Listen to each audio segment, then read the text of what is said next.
Yo, what up, YouTube? Your boy Bundles back. Another episode of Bundles, Blunts, and Achievements. And this week we have an Xbox 360 game that was exclusive to the Xbox Live Arcade, Hydrophobia. This joint is one of those survival adventure joints from Dark Energy Digital. Never heard of them motherfuckers a day in my life. Doubt you heard of them either. This game was not that good. Let's jump into it. So you play as this chick named Kate Wilson, like the lamest, blandest chick name for a white chick ever. White chick.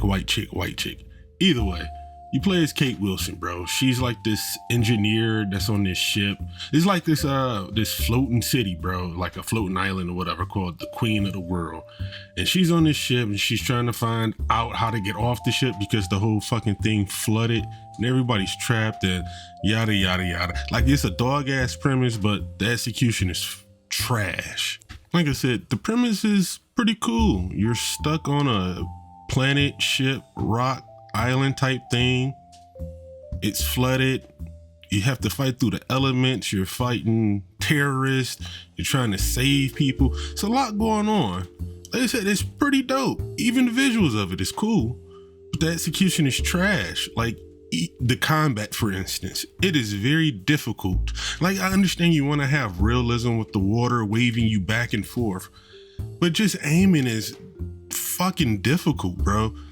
I'm getting shot by two people at a time. You move the reticle over, but you hit one, by the time you move it over to the other, you're dead. You've eaten a billion fucking bullets.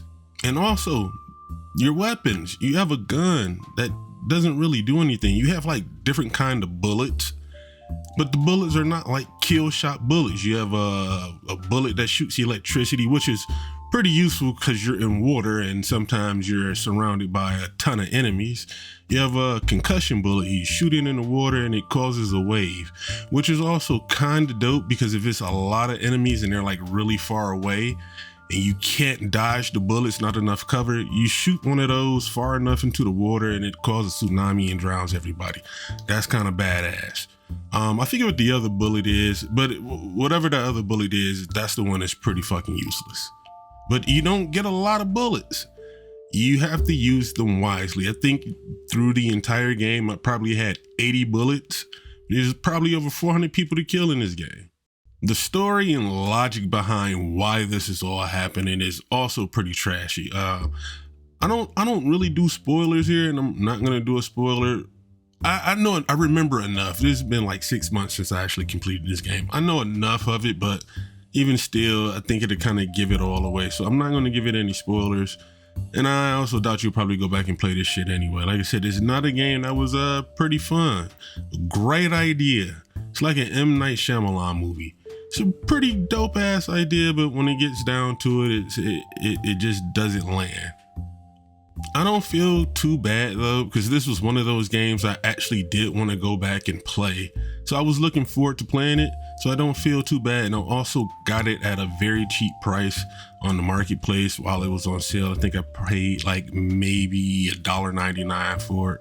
So I don't feel too bad, and I don't necessarily regret playing the game. It wasn't too long in itself. I believe I probably beat it in about 6 hours. So that's what, an hour, 6 days. Yeah, it wasn't that long. Wasn't that, tedious of a task. It was straightforward. And again, a lot of the visuals and the cutscenes were pretty badass.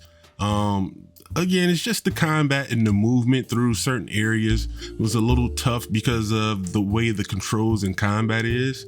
Outside of that, I don't regret playing it. Like I said, it just wasn't fun. The story and the combat that you do, it just wasn't fun. You can manipulate the water to solve puzzles and a lot of shit like that. That's pretty cool. Like I said, it's very intuitive. It's a great idea, just did not land for me. So for my personal liking, on a scale of 1 to 10, I give Hydrophobia a strong 5.5, possibly even a 6. I don't know, not really much to say about it. Like I said, it sounds like I shitted on the game a lot, but not necessarily. I don't know, man. While it may not have achieved its widespread acclaim that it was looking for, it does remain an interesting entry in the gaming landscape for its ambitious designs and ideas. I give it that, man. No bullshit. So, shout out to them boys who made this. I'm gonna Google these guys and see if they got some other shit out there. Possibly not. I don't know. Would I go back and play this? Absolutely not. Would I recommend it to others? No. Would I recommend it to hardcore gamers who just want to try some interesting shit? Absolutely, bro. Either way, man. I'll get up with y'all for the next video. I don't know what it's gonna be, when it's gonna be, but hopefully you enjoy it. Subscribe. Join us in assisting those who resist to pay theirs.